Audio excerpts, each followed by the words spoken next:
Assalamualaikum warahmatullahi wabarakatuh. Alhamdulillah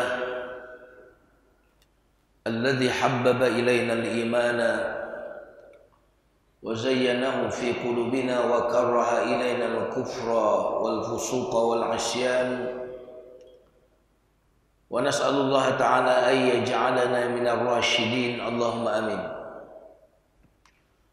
Allahumma salli ala nabiyyina Muhammadin sallallahu alaihi wasallam wa ala alihi wa ashabihi wa man sara ala nahjihi bi ihsanin ila yaumiddin, amma ba'd. Kaum muslimin dan muslimat jamaah Masjid As-Salam yang mudah-mudahan semuanya dimuliakan oleh Allah Subhanahu wa taala. Kita awali kajian kita pagi ini dengan doa terlebih dahulu. Mari tengah-tengah tangan semuanya. Astaghfirullahalazim. Astaghfirullahalazim. Astaghfirullahalazim. Rabbi na'udzubika min hamazatis syayatin wa na'udzubika rabbi an yahdurun. Allahumma 'allimna ma yanfa'una wanfa'na bima 'allamtana wa zidna 'ilman. Akhrijna min zulumatil jahli wal wahmi ila anwaril ma'rifati wal 'ilmi. Wa akhrijna min wukhulish syahawat ila jannatil qurubat. Walhamdulillahi rabbil alamin. Kita baca basmalah. Bismillahirrahmanirrahim. Kajian Asmaul Husna kita pagi ini memasuki nama Allah Al-Alim. Al-Alim, Maha mengetahui atau maha berilmu. Alim dari kata ilmu.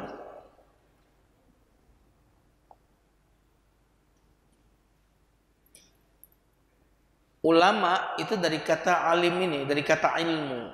Satu orang alim, alim itu satu orang yang berilmu. Kalau beberapa orang berilmu, kumpulan orang-orang yang punya ilmu, namanya ulama. Ya.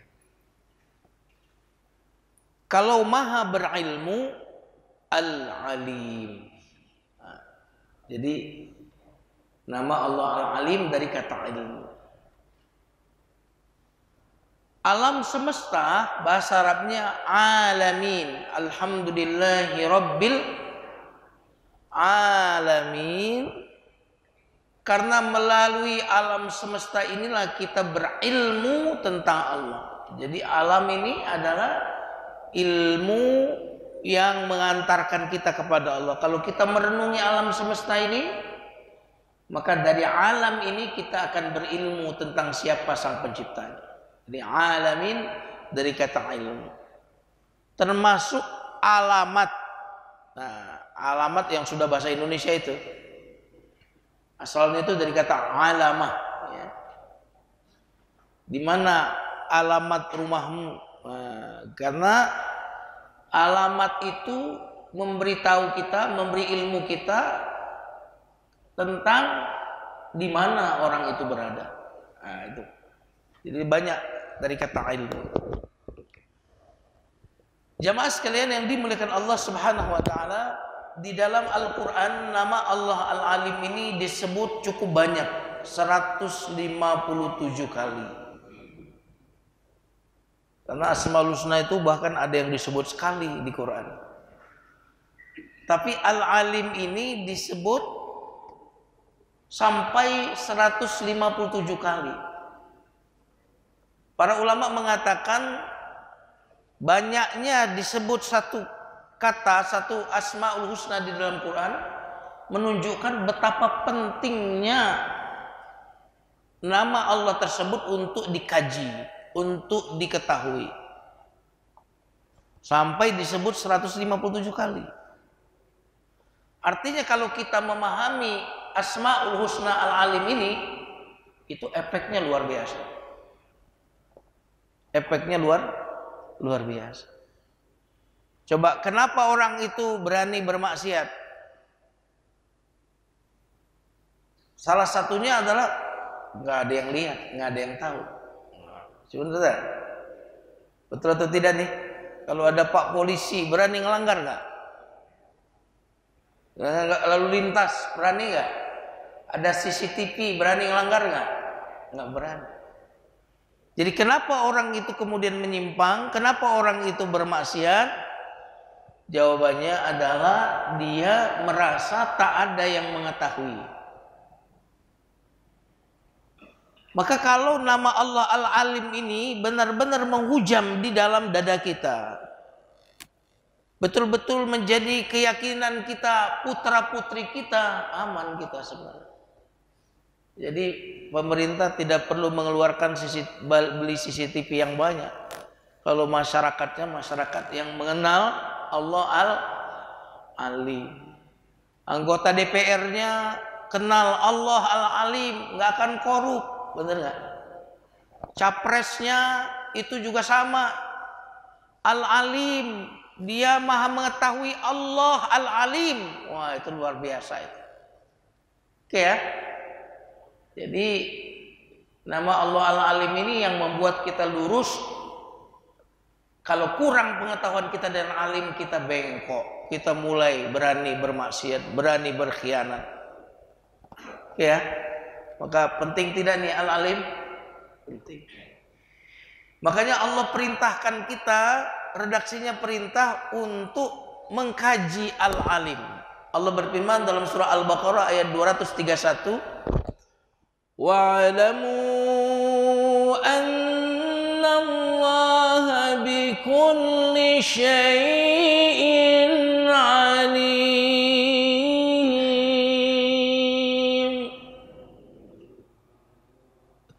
Wa'lamu, ini perintah, bukan ucapkanlah, tapi wa'lamu, ketahuilah, perintah redaksi.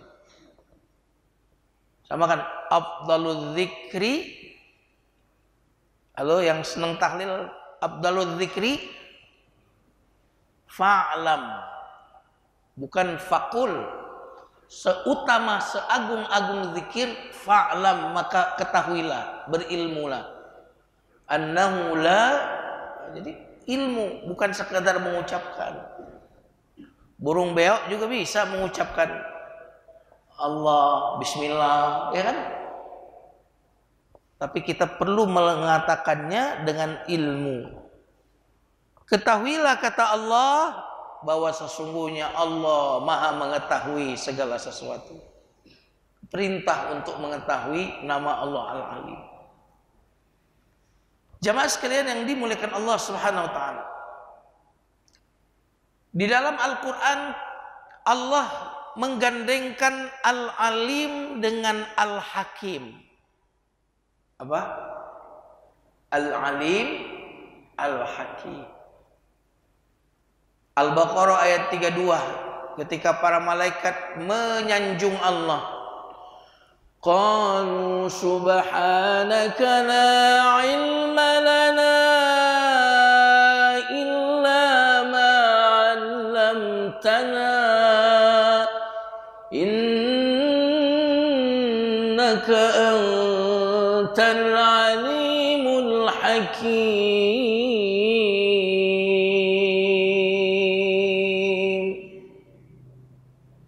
Subhanaka, maha suci engkau ya Allah, kata para malaikat. La ilma lana, tak ada ilmu bagi kami, illa ma'allamtana, kecuali yang kau beritahu kepada kami. Innaka, sesungguhnya engkau, antal alim, hanya engkau yang maha mengetahui, al-hakim, maha bijaksana. Halo.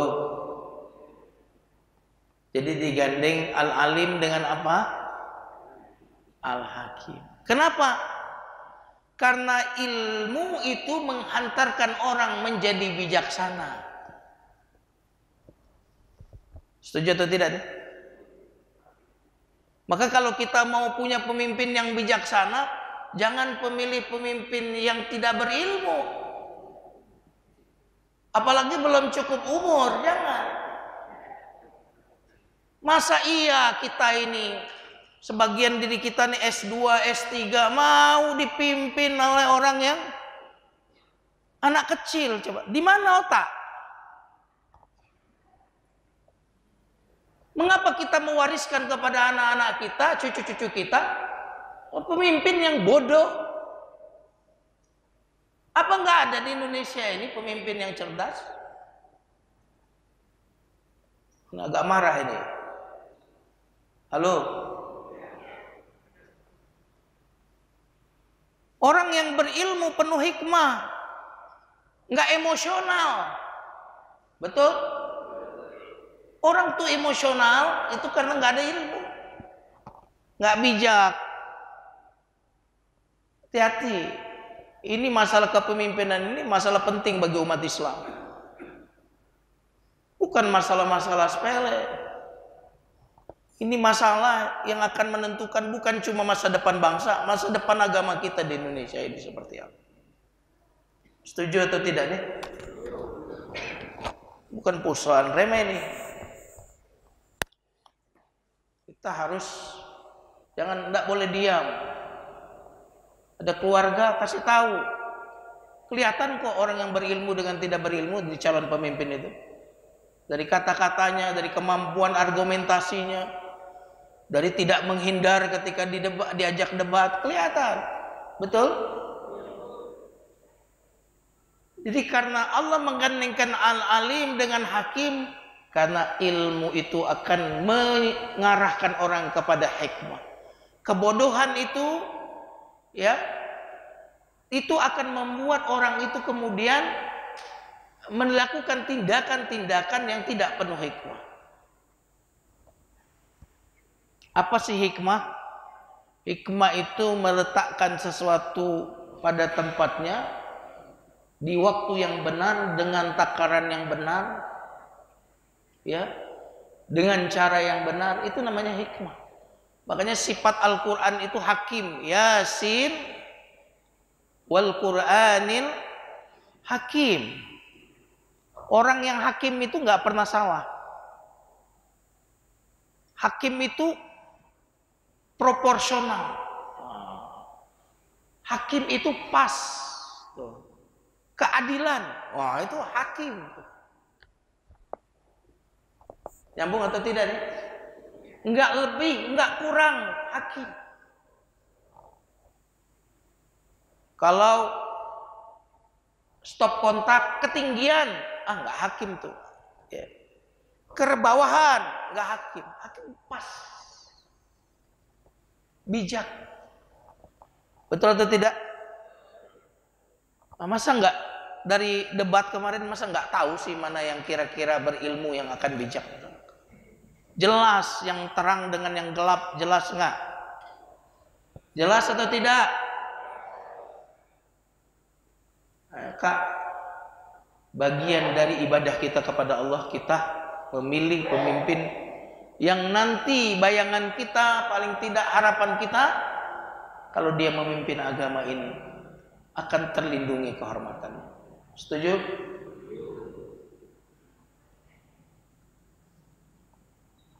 Jamaah sekalian yang dimuliakan Allah Subhanahu wa taala. Terkadang nama Allah Al-Alim digandengkan dengan As-Sami'. Dengan As-Sami' Maha mendengar. Kata para ulama, Allah mendengar langkah kaki semut hitam di atas batu yang hitam pada malam yang kegelapannya hitam. Oh, saking gelapnya. Allah mendengar langkah kaki semut di batu hitam di malam yang hitam, maksudnya malam yang gelap. Allah Maha mengetahui, mendengarkan, subhanallah. Karena ilmu itu ada yang diketahui dengan cara mendengar, betul nggak? Dokter naruh stetoskop biasanya, taruh di kupingnya. Dia itu ngapain tuh? Mendengarkan apa? Dari mendengarkan itu dia kemudian mengetahui, ini Pak, jantung Bapak ini kecepatan. Ya Pak, saya lagi ditagih utang. Atau kelambatan itu. Dari dengar itu dia tahu kondisi kesehatan seseorang. Jadi al-alim digandeng dengan as-sami, maha mendengar, untuk menunjukkan tak ada yang luput dari pengetahuan Allah Subhanahu wa taala. Jamaah sekalian yang dimuliakan Allah Subhanahu wa taala. Nah, sekarang mari kita lihat apa makna al-alim. Tadi asal kata dari kata ilmu, lawan dari ilmu adalah bodoh, ya. Lawan daripada ilmu apa? Bodoh. Makanya negara ini harus negara yang dijadikan panglimanya adalah ilmu. Mengatur negara ini ilmulah yang harus mengatur negara ini. Ini basicnya ilmu, bukan kepentingan. Betul nggak? Mengapa melakukan kebijakan ini? Oh, risetnya begini, ilmunya begini. Bukan kekuasaan, kepentingan kekuasaan, tapi ilmu yang menjadi alat ukur bagaimana memberikan kebijakan-kebijakan. Maka akan terjadilah hikmah. Kebijakan itu akan mengandung hikmah. Karena banyak kebijakan-kebijakan itu yang didasari oleh kepentingan bisnis. Betul?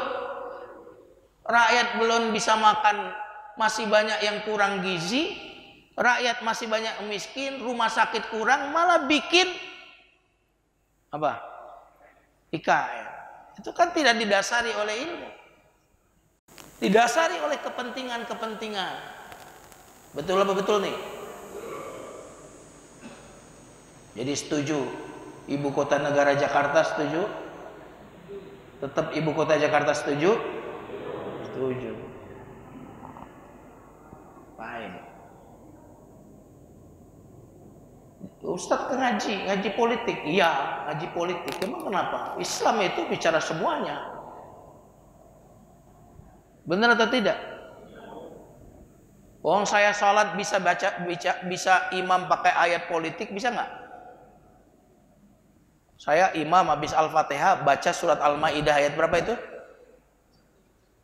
Berarti baca ayat politik loh. Saya sholat baca ayat tentang utang, bisa nggak? Bisa nggak? Ustadz kok sholat ngomongin utang? Agama kita ini agama yang menyeluruh, lengkap, bicara semua-muanya. Jangankan yang begituan, bintang aja diomongin di Quran, bulan aja diomongin, perputaran matahari itu diomongin, asy-syamsu wal qamaru bihusban, wasyamsu tajri limustaqarril laha, dzalika taqdirul azizil alim. Tahapan janin di dalam rahim dibicarakan di Quran. Betul? Kitab keren kok. Quran kita tuh kitab yang sangat luar biasa. Baik jamaah sekalian, mari kita masuk apa tafsir dari nama Allah Al-Alim. Al-Alim adalah Allah yang pengetahuannya maha sempurna. Pengetahuannya apa, Bu? Maha sempurna. Artinya pengetahuan Allah itu terhadap sesuatu enggak setengah-setengah. Sempurna pengetahuannya. Kalau kita, pengetahuan kita itu tidak sempurna. Kita ketahui yang tampak-tampak. Cuma yang detail enggak tahu. Kalau Allah maha sempurna pengetahuannya. Ibu bisa masak, Bu? Masaknya jago nggak? Masak bisa, tapi nggak jago-jago banget. Berarti nggak sempurna kemampuan masaknya. Allah maha sempurna pengetahuannya. Itu bagian yang pertama. Yang kedua, maha menyeluruh pengetahuannya. Kalau kita mungkin ahli di satu bidang, tapi tidak ahli di bidang yang lain. Itu berarti pengetahuan kita tidak menyeluruh. Kita mengetahui tapi generalis.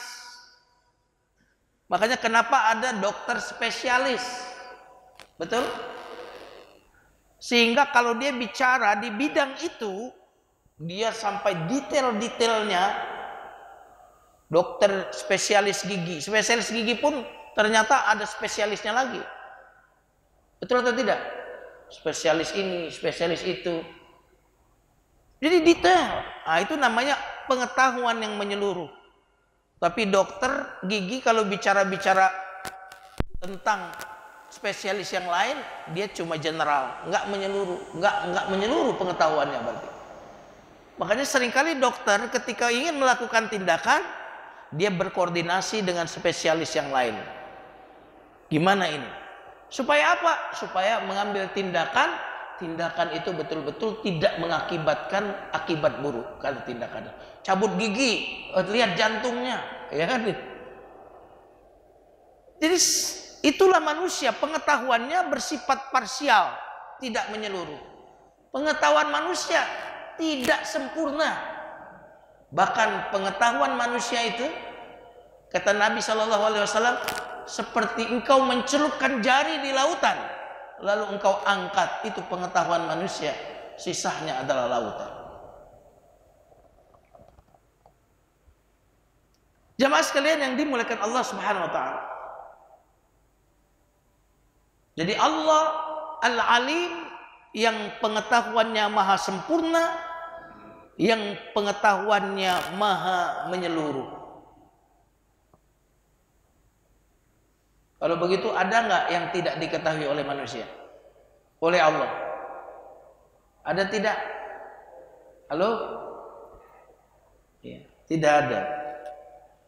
Allah tahu apa yang telah terjadi, yang akan terjadi, yang sedang terjadi. Subhanallah.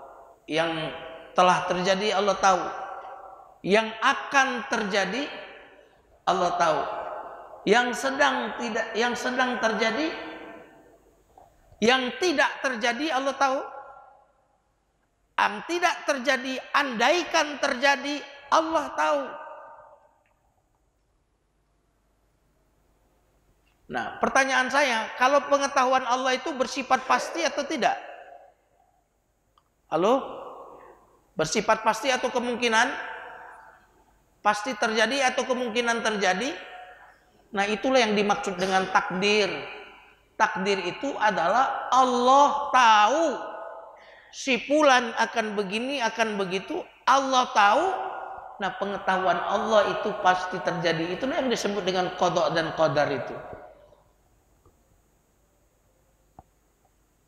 Bukan berarti Allah yang kemudian membuat seseorang itu menjadi jahat. Bukan. Allah tahu orang ini akan jahat. Allah tahu si fulan ini akan kafir. Maka yang Allah ketahui itu yang terjadi. Jamaah sekalian yang dimuliakan Allah Subhanahu wa taala.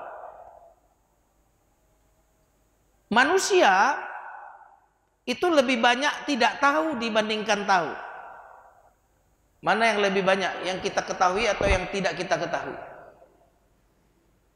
Halo? Lebih banyak yang tidak kita ketahui. Maka kalau Allah Maha tahu, yang tidak tahu ini tidak usah protes sama Allah. Makanya tidak ada perbuatan Allah yang salah. Yang ada kita tidak tahu. Tidak tahu bukan berarti salah. Ustadz, boleh nggak protes sama Allah? Boleh.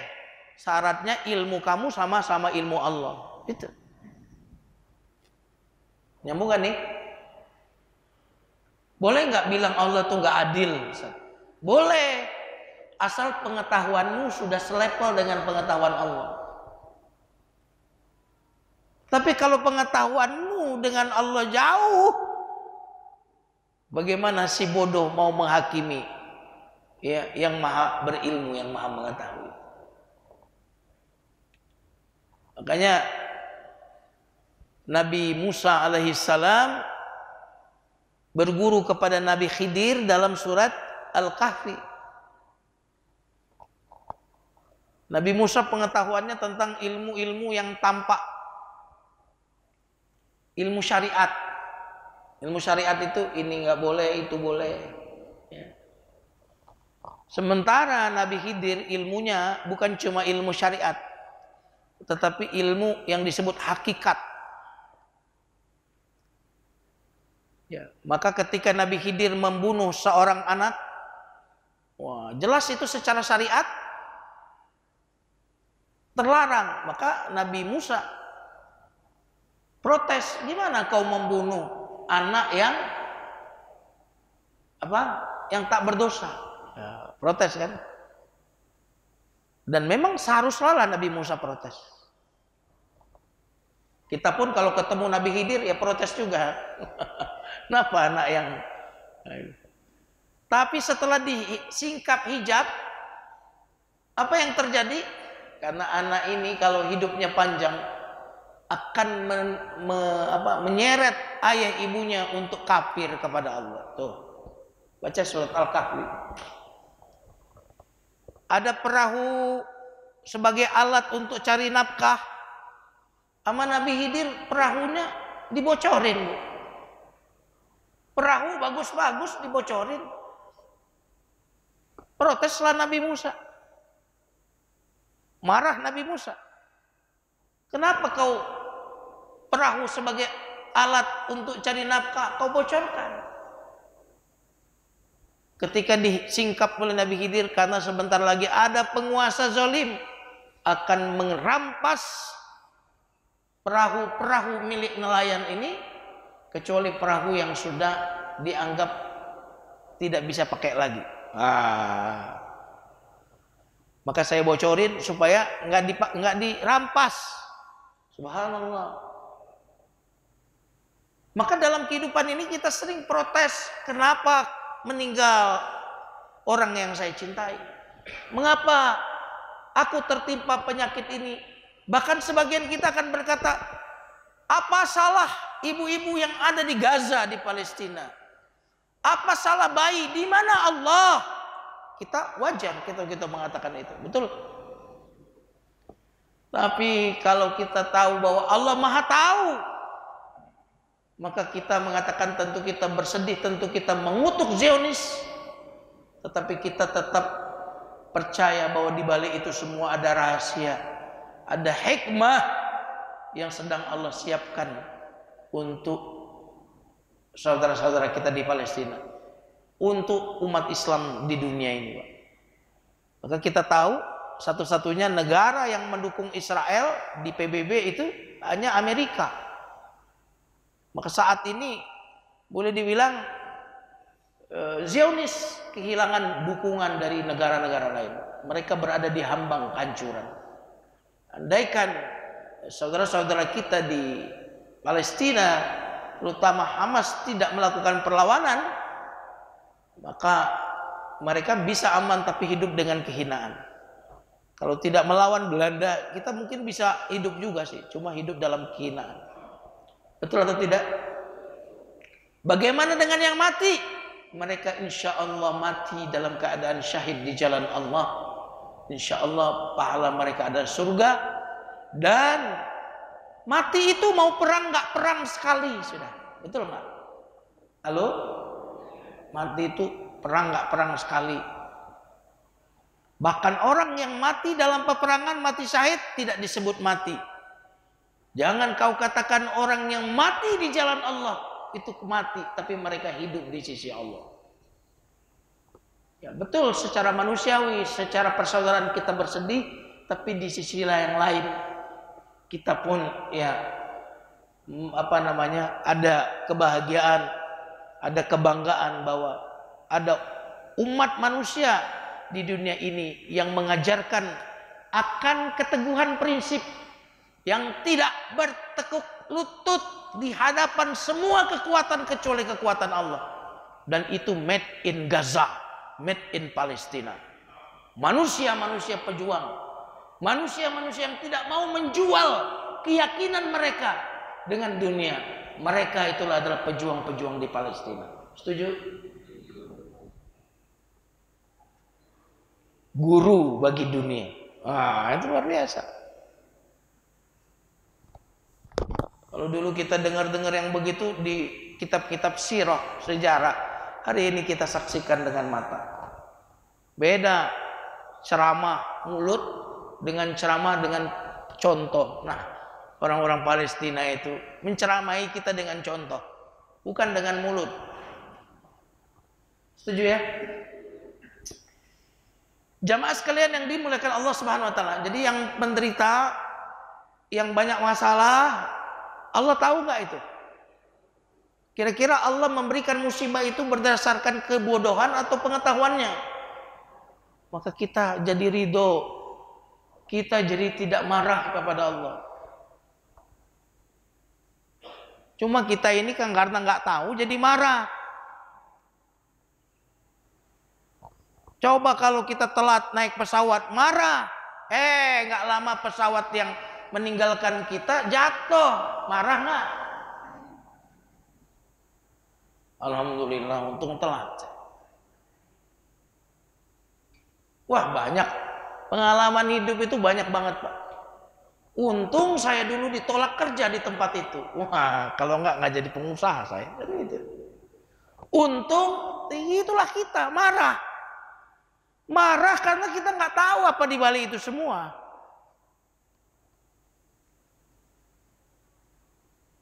Coba kalau kita nggak mengalami masa lalu kita dulu, tidak sama dengan masa lalu yang telah kita lalui, nggak jadi kita sekarang ini. Betul? Saya nggak jadi ustadz mungkin. Kalau orang tua saya misalkan ya pengusaha, mungkin nggak jadi ustadz saya. Jadi apa yang terjadi yang kemarin-kemarin itu mengakibatkan kesyukuran kita di hari ini. Maka kalau kita tahu bahwa semua diketahui oleh Allah sempurna, maka kita walaupun kelihatannya itu negatif, ya, kita tidak akan mencela Allah. Siapa tahu kamu membenci sesuatu padahal itu baik. Siapa tahu kamu menyukai sesuatu padahal itu buruk. Allah tahu, kamu nggak tahu. Nah, subhanallah. Diwajibkan kepada kalian berperang, padahal berperang itu kalian benci perang. Jadi umat Islam itu udah disebut oleh Quran, bukan suka perang, nggak suka perang, benci. Tapi ketika ada momentum untuk perang, pantang mundur, gitu. Dan kata Allah ketika berbicara tentang diwajibkan perang padahal kalian benci perang, siapa tahu kamu membenci sesuatu padahal itu baik. Nah, itu luar biasa ya. Jadi umat Islam itu cinta perang atau benci perang? Ayat Quran mengatakan benci perang. Tapi kalau Allah mewajibkan untuk berperang saat musuh menjajah, meskipun mereka benci berangkat perang. Itu ayatnya. Pergaulilah istrimu dengan ma'ruf. Karena washiruhun nabil ma'ruf. Pergaulilah istrimu dengan baik. Orang berhenti di situ banyak ayatnya. Makanya banyak bubar rumah tangga.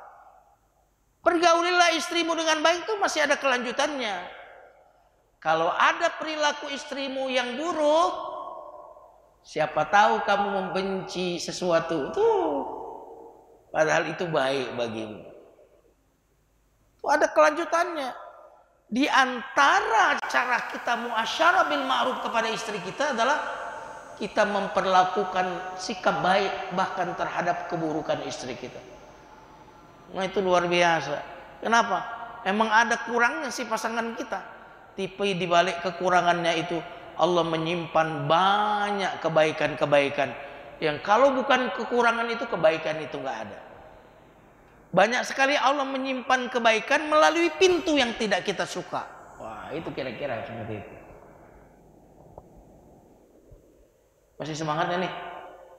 Kalau ngantuk saya udahan lah. Sudah. Ini memang tantangan. Kalau masjid nyaman, tantangannya jadi pada ngantuk. Masjid nggak nyaman, nggak betah di masjid, ya kan? Masjidnya nyaman, betah sih di masjid. Tapi pada ngantuk. Bener ya? Serba salah. Jadi ada ujian kenyamanan, ada ujian ketidaknyamanan. Nah, hidup ini semuanya 100% ujian.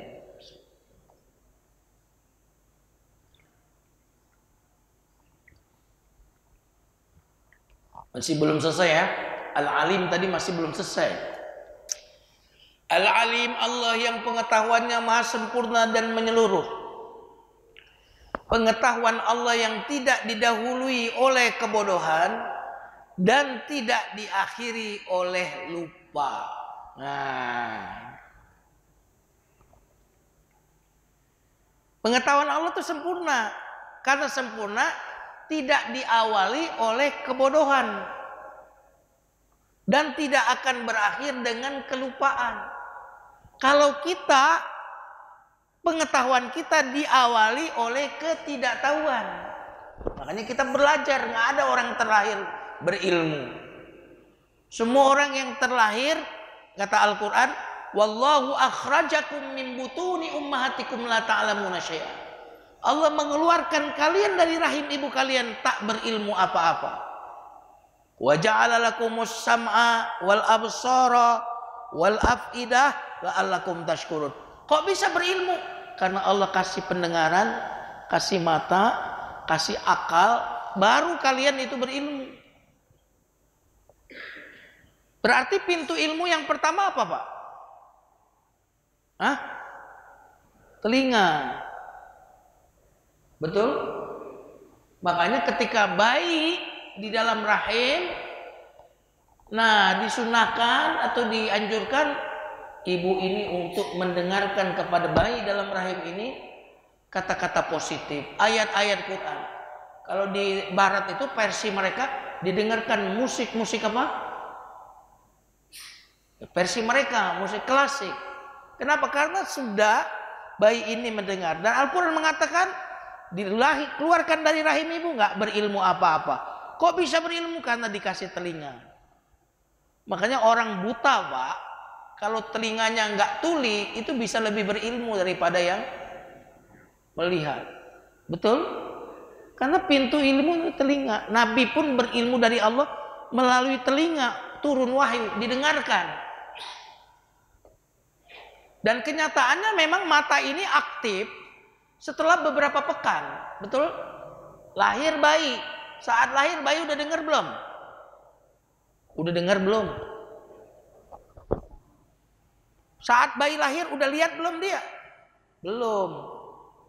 Itu namanya mata setelah beberapa hari baru mata ini aktif. Itu pun jaraknya masih dikit. Tambah lagi, tambah lagi. Tapi kalau telinga, bayi sensitif.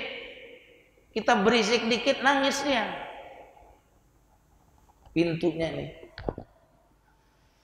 Jadi manusia ilmunya didahului oleh ketidaktahuan dan berujung pada kelupaan dan kadang-kadang kepikunan.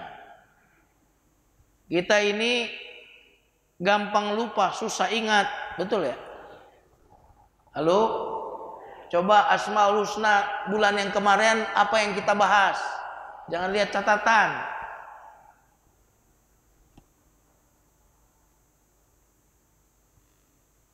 Lupa, Ustaz. Ya. Kita itu gampang lupa, susah ingat. Semakin ada teknologi begini nih, semakin kurang ingatan kita. Coba berapa nomor telepon suami ibu? Berapa? Kalau dulu, Pak, dulu nomor HP itu banyak hafal gitu. Bener ya? Nomor telepon kakak saya, rumah kakak saya sekian, rumah kakak saya nomor 2 sekian. Hafal tuh, gak pakai lihat catatan. Sekarang nomor HP sendiri berapa? Sebentar saya lihat dulu. Nih, makin banyak teknologi, makin kemampuan mengingat ini berkurang. Betul? Ya. Maka ulama-ulama dulu tuh kalau ngajar kadang-kadang ya, kitabnya ada di depan tapi nggak dibuka. Ngomong aja udah inget. Ustadz sekarang ya nggak baca itu, hilang ilmunya. Makanya saya kemana-mana bawa laptop, jadi ustadz laptop. Nyari alamat bagaimana sekarang? Kalau dulu apal tuh. Sekarang kemana-mana pakai Google Map. Itu masih nyasar pula tuh. Maju ke depan, mundur ke belakang, belok kanan. Udah kayak Sahri ini maju mundur.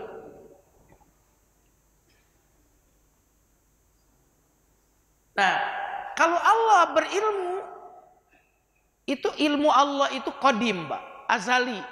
Azali itu artinya tidak didahului oleh kebodohan. Memang sudah berilmu.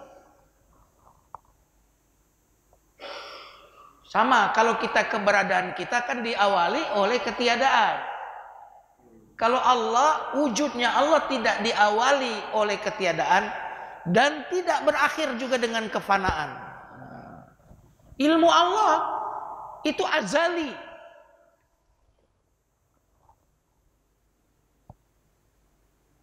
Dan tidak berakhir dengan lupa. Maka dalam surat Toha ayat 52 Nabi Musa berkata, ilmunya ada di sisi Rabbku di dalam sebuah kitab. La yadhillu rabbi wa la yansa. Kata Nabi Musa, Tuhan kami enggak pernah lupa, enggak pernah salah dan tak pernah lupa. Nah, ini jadi Allah ilmunya maha mengetahui, tidak didahului oleh kebodohan dan tidak berakhir dengan kelupaan. Wah, sempurna.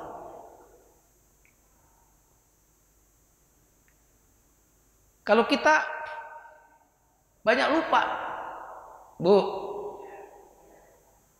dosa apa aja yang Ibu udah lakukan? Lupa nggak? Apa aja? Lupa. Tapi Allah lupa nggak? Kita tidak lagi melakukan dosa, apalagi lupa dengan dosa, tidak otomatis dosa kita dilupakan Allah. Kapan dosa itu kemudian dihapus? Bukan dengan lupa, dengan tobat. Saya sih udah enggak, Ustadz, melakukan dosa-dosa masa muda. Alhamdulillah, Ustadz, saya udah enggak lakukan. Ya walaupun ibu bapak tidak melakukan, tetap tercatat dosa. Gimana Ustadz supaya dosa itu tidak tercatat dosa? Tobat. Tidak otomatis kalau kita tidak lagi melakukan dosa itu dihapus. Karena syarat dihapusnya dosa, tobat. Nyambung gak nih?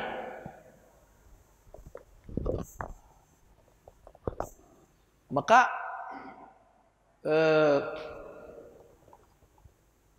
Allah Subhanahu wa taala mengetahui segalanya dan Dia tidak pernah lupa dengan segalanya. Jamaah sekalian yang dimuliakan Allah Subhanahu wa taala.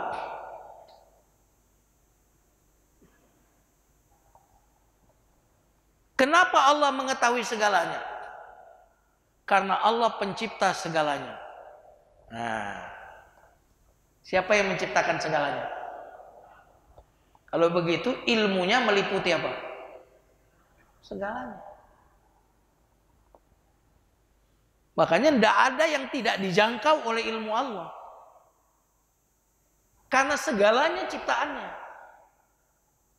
Baik. Allah pencipta segalanya. Kalau begitu kekuasaannya menjangkau segalanya. Dibayangkan kalau keyakinan kita kepada kekuasaan dan ilmu Allah itu ada pada diri kita, insya Allah kita akan istiqomah. Ngelanggar di lampu merah, kenapa berani ngelanggar? Pak polisinya nggak tahu. Tapi kan tadi yang Gojek tahu kalau bapak melanggar. Dia tahu tapi tidak berkuasa. Nah, iya kan gitu. Emangnya di area situ nggak ada kantor polisi? Ada sih kantor polisi, tapi dia tidak tahu. Ada yang berkuasa tapi tidak tahu. Ada yang tahu tapi tidak berkuasa.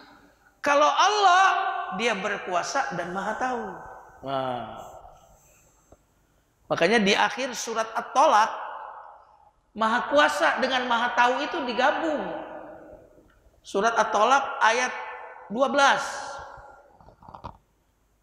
Allah menciptakan 7 langit dan seperti itu pula bumi. Perintah Allah berlaku padanya agar kamu mengetahui bahwa Allah maha kuasa atas segalanya. Dan sesungguhnya ilmu Allah benar-benar meliputi segalanya. Itu disebut 2 Asmaul Husna. Kuasa atas segalanya, maha mengetahui atas segalanya. 2 Asmaul Husna ini ada di dalam dada kita, di dalam dada suami ibu, anak-anak kita. Insya Allah anak-anak kita tidak kita cemaskan mereka menyimpang dari ajaran agama itu.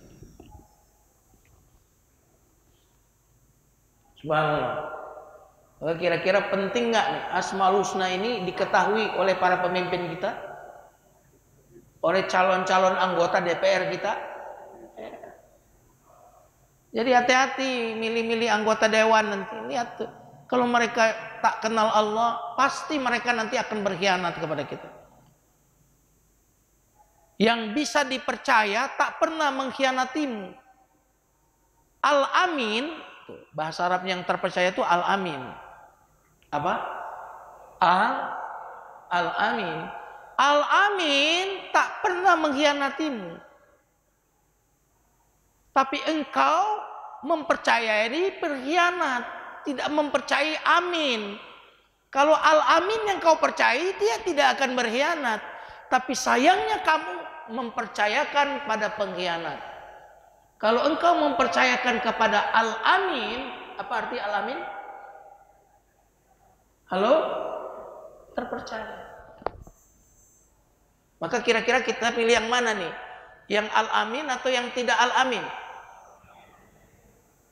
Halo? Haram hukumnya tidak milih yang bersifat Al-Amin. Harus dipilih yang mempunyai sifat Al-Amin. Jelas atau tidak? Karena lawan dari Al-Amin adalah pengkhianat. Benar-benar saya sampaikan. Jangan tidur, tapi kalau tidur nggak ngerti. Makanya gelar Nabi Muhammad apa? Al-Amin. Artinya apa? Dapat dipercaya. Jangan pilih yang tidak Al-Amin, pilih Al-Amin. Jelas apa jelas nih? Setuju kan? Ada yang salah nggak dengan perkataan saya? Bantah coba kalau salah. Nggak bisa dibantah. Gimana kita mempercayakan kepada yang bukan Al-Amin? Harus Al-Amin yang kita percaya. Selama ini dihianati, kenapa? Karena mempercayakan kepada pengkhianat, bukan kepada Al-Amin.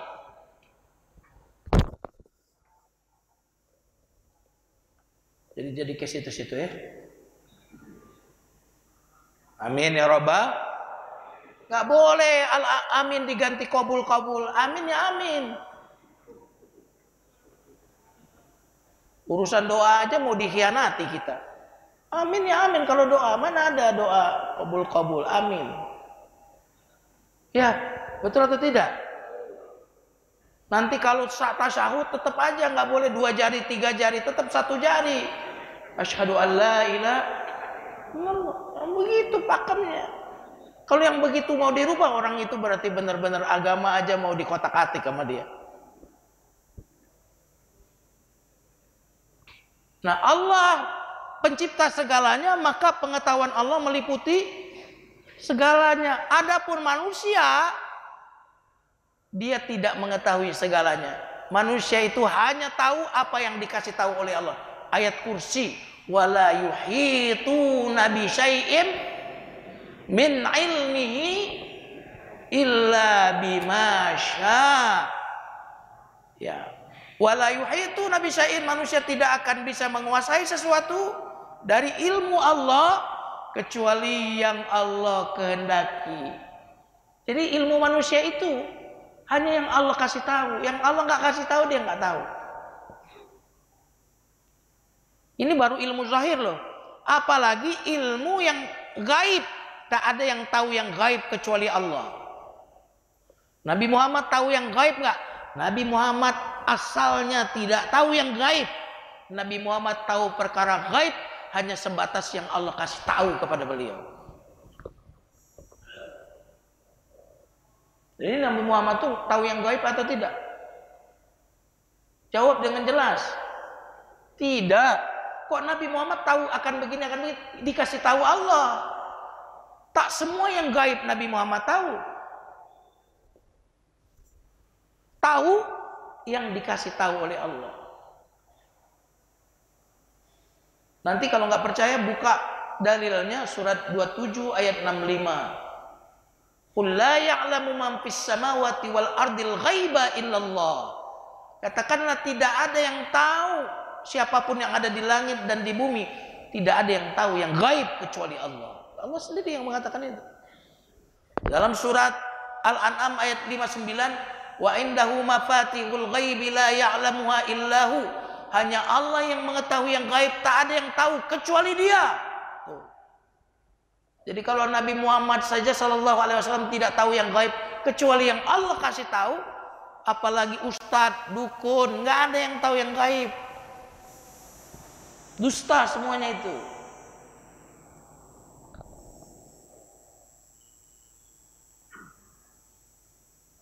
Nah, bahkan manusia yang diberi ilmu, nanti manusia itu ada yang diberi ilmu sekian. Di atasnya lagi ada nggak yang diberi ilmu? Ada. Di atas langit ada langit. Allah berfirman dalam surat 12 ayat 76. Wa fawqa kulli dzi ilmin alim. Ya, di atas orang yang berilmu ada yang maha berilmu. Jadi kita itu ilmu kita tuh hanya sedikit sekali. Jamaah sekalian yang dimuliakan Allah Subhanahu wa taala,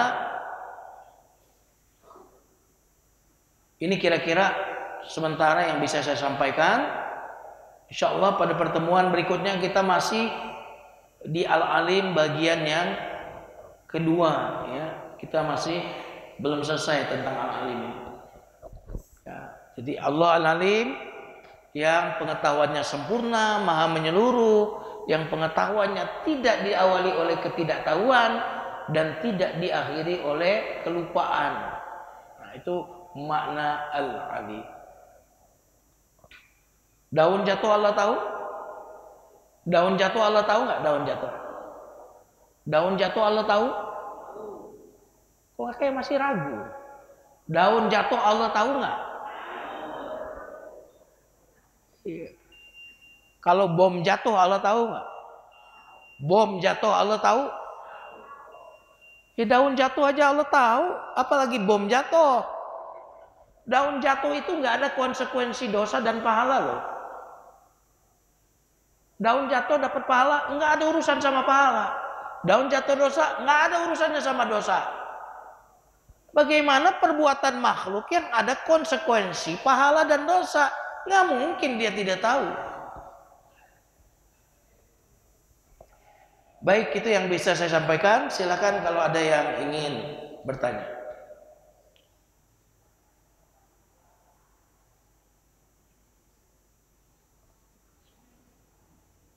Dipersilakan kalau yang ingin bertanya kembali dipersilakan.